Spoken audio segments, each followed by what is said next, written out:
Hello बच्चों, स्वागत है एक बार फिर आपके अपने यूट्यूब चैनल फिजिक्स की आत्मा पर।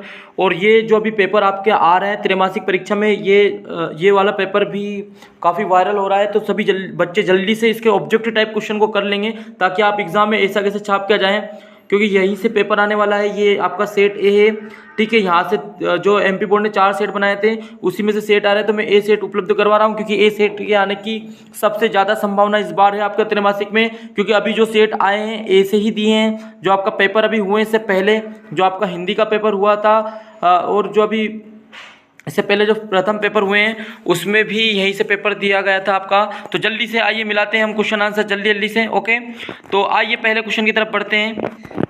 मैं आंसर भी यहाँ पर दे दूंगा आपको संपूर्ण, ताकि आपको आंसर भी ढूंढने की कहीं भी जरूरत नहीं पड़ेगी। तो जल्दी जल्दी देखिए, पहला क्वेश्चन है पीएच स्केल की जो परास होती है बेटा, तो वो कहाँ से कहाँ तक होती है पीएच स्केल की परास। तो पीएच स्केल की जो परास होती है वो होती है आपकी 0 से 14 के बीच होता है ना, 0 से लेकर 14 तक बीच। चींटी के डंक में जो होता है मेथेनोइक अम्ल होता है। सोडियम हाइड्रोजन कार्बोनेट का जो समान नाम होता है वो बेकिंग सोडा होता है। क्या होता है? बेकिंग सोडा होता है। ओके, अगले क्वेश्चन की तरफ बढ़ते हैं। क्वेश्चन नंबर 4 देखिए यहाँ पर, सही विकल्प का सिरके में कौन सा अम्ल उपस्थित होता है। तो सिरके में याद रखना एसिटिक अम्ल होता है। छाप देना ऐसा कैसे, ठीक है।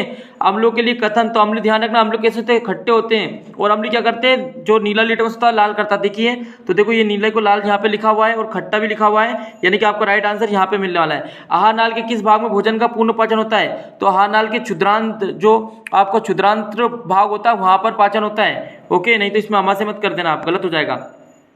देखिए रिक्त स्थान देखिए जल्दी से, पादपों में जल का संवहन कौन से ऊतक द्वारा होता है। तो पादपों में ध्यान रखना जाइलम के द्वारा। किसके द्वारा होता है? जाइलम के द्वारा होता है। पादपों में भोजन का संवहन किसके द्वारा होता है। तो फ्लोएम। किसके द्वारा होता है? फ्लोएम। Okay, phloem. उसका जलीय जीव श्वसन के लिए ऑक्सीजन का उपयोग करते हैं। तो जल में घुली हुई ऑक्सीजन, याद रखना जल में घुली हुई ऑक्सीजन, इसमें लिखना आपको जल में घुली हुई ऑक्सीजन। मानव शरीर में ऑक्सीजन परिवहन के लिए पिगमेंट उत्तरदायी है। तो हीमोग्लोबिन लिख देना, इसमें क्या लिख देना आप? हीमोग्लोबिन। मैं आंसर आपको जो दे रहा हूँ बिल्कुल सटीक आंसर दे रहा हूँ, हीमोग्लोबिन इसका आंसर रहेगा। उसके बाद बात करते हैं कपाल तंत्रिका और मेरु तंत्रिकाओं से मिलकर जो बना होता है उसको बोलते हैं परिधीय तंत्रिका। क्या होता है? परिधीय तंत्रिका तंत्र, परिधीय तंत्रिका तंत्र बोलते हैं। तंत्रिका तंत्र की प्रमुख इकाई याद ही होगा आपको, न्यूरॉन। क्या होता है? न्यूरॉन। बेटा ये पेपर छप जाएगा ऐसा कैसे, इसलिए इसको पूरा आप मिला के जाना है आपको। ओके, सत्य सत्य की बात करते हैं। देखो समय कम है तो मैं आपको जल्दी स्पीड से बताता हूँ। सत्य सत्य में आकस्मिक पर्यावरणीय संवेदना की तुरंत प्रतिक्रिया प्रतिवर्ती क्रिया कहलाती है। तो बिल्कुल सत्य है। संवेदी न्यूरॉन जो होते हैं मेरुरज्जु से आवेग को पेशियों तक पहुंचाते हैं। तो गलत है, ठीक है। आपतन कोण का मान सदैव परावर्तन कोण के मान के बराबर होता है। तो बिल्कुल सत्य है। वस्तुओं को प्रकाश की उपस्थिति में देखते सत्य है। समतल दर्पण में जो प्रतिबिंब वस्तु से छोटा और परंतु उल्टा बनता है तो गलत है। ये अपोजिट दे दिया उन्होंने। गोली दर्पण की फोकस दूरी उसकी वक्रता त्रिज्या की दुगनी होती है, तो ये भी गलत है। ओके, हाँ हम 5 मिनट के अंदर अंदर पेपर को सोल्व कर लेंगे। अगला है क्वेश्चन नंबर 4 देखिए, सही जोड़ी बनाइए। तो सही जोड़ी देखना है यहाँ पर। डायोप्टर जो होता है, डायोप्टर क्या होता है आपका। तो डायोप्टर का आपका रहेगा, डायोप्टर में लेंस की क्षमता है। क्या है डायोप्टर? लेंस की क्षमता है। उत्तल लेंस देखिए, उत्तल लेंस क्या आएगा। तो बीच में मोटा होता है उत्तल लेंस, किनारों पर पतला होता है। तारों का टिमटिमाना, तो तारों का टिमटिमाना क्या होता है? अपवर्तन को शो करता है। उसके बाद नेत्र दोष जो होता है, इसमें कम प्रकाश में धुंधला दिखाई देता है। नेत्र दोष यदि हो जाता है तो।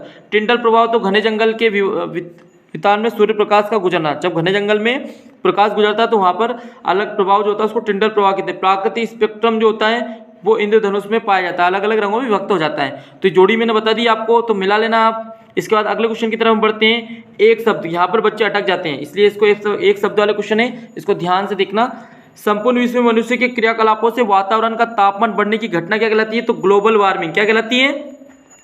Global warming. ओके, किसी खाद्य श्रृंखला का आरेख बनाना है। तो इसमें आपको जब खाद्य श्रृंखला का आप आरेख बनाओगे तो इस प्रकार का एक गोला बना लेना, ठीक। इसमें थोड़ी थोड़ी स्पेस आपको छोड़ना है। जैसे उसमें आपको ये बनाना है कि कौन सा जीव किसको खाता है, इस तरीके से। जैसे कि मान लो यहाँ पे आप घास लिख देना कि घास जो होता है, घास को मान लो कौन खा रहा है, मेंढक खा रहा है, तो यहाँ मेंढक लिख देना। मेंढक को कौन खाता है? सांप खाता है। सांप को कौन खाता है? तो चील खाता है। इस तरीके से आप बना सकते हो।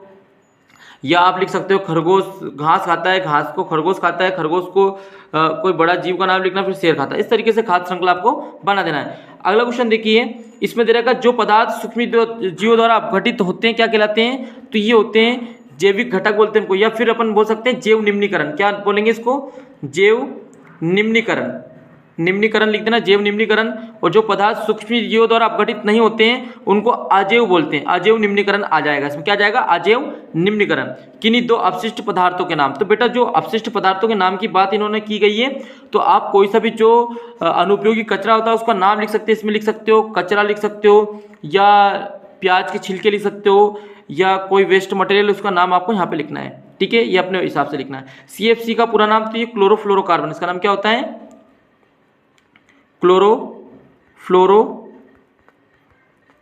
क्लोरोफ्लोरोकार्बन आप लिख देना। ओके, जल्दी से हम क्वेश्चन देख लेते हैं 2 नंबर का कौन कौन से आए। उदासीनीकरण अभिक्रिया को उदाहरण से ही समझना। आपको क्रिस्टलीकरण से क्या समझते हो? ताजे दूध का pH मान 6 होता है, दही बन जाने पर pH मान में क्या परिवर्तन होगा ये बताना है। अम्ल का जलीय विलयन विद्युत का चालन करता है। जल से बाहर निकलने पर मछलियां क्यों मर जाती है? विषमपोषी पोषण को परिभाषित कीजिए। इसका एक एक क्वेश्चन आप कर लेना। स्वपोषी पोषण के लिए आवश्यक परिस्थितियों कौन सी होती है? प्रकाश संश्लेषण क्या है? प्रकाशानुवर्तन किसे कहते हैं? जलानुवर्तन के बारे में लिखना है। हार्मोन्स के बारे में लिखना है। आयोडीन युक्त नमक के उपयोग की सलाह क्यों दी जाती है? गोली दर्पण किसे कहते हैं? गोली दर्पण के प्रकार बताना है। वास्तविक प्रतिबिंब आभासी प्रतिबिंब में कोई अंतर? गोली दर्पण। ठीक है, ये क्वेश्चन मैं आपको स्क्रॉल कर रहा हूँ, आपके हिसाब से आप देख लेना। ग्लोबल वार्मिंग के कोई 2 कारण लिखना है। पर्यावरणीय प्रदूषण बताना है। क्या होगा यदि हम पोषी स्तर से सभी जीवों को समाप्त कर दें? ग्रीन हाउस प्रभाव। देखिए लघुत्तरी क्वेश्चन भी यहाँ पे दे दिए मैंने आपको। ओके, दीर्घोत्तरी देख लीजिए। तो ये इतने ही क्वेश्चन आपके पेपर में आने वाले हैं, तो इसको आप ध्यान से देख जाना। ओके, मानव नेत्र का नामांकित चित्र देख जाना। निकट दृष्टि दोष क्या है ये आपको करके जाना है। मानव शरीर की किन्हीं 4 अंतःस्रावी ग्रंथियों का नाम। अम्ल क्षार में अंतर आपको याद होना चाहिए। प्लास्टर ऑफ पेरिस वाला क्वेश्चन याद कर लेना। ठीक है, स्नेल का नियम सूत्र ये कर लेना। तो ठीक है बच्चों, मैंने आपको पेपर बता दिया है, आप जल्दी से इसको सोल्व कर लेना और इसका समाधान जो पेपर हो जाएगा उसके बाद वापस से आपको चैनल पे आना है। और ठीक है, और बाकी पेपर्स आपको जिस भी सब्जेक्ट के चाहिए आप हमारे चैनल फिजिक्स की आत्मा पर आकर ले सकते हैं। जय हिंद, जय भारत, धन्यवाद।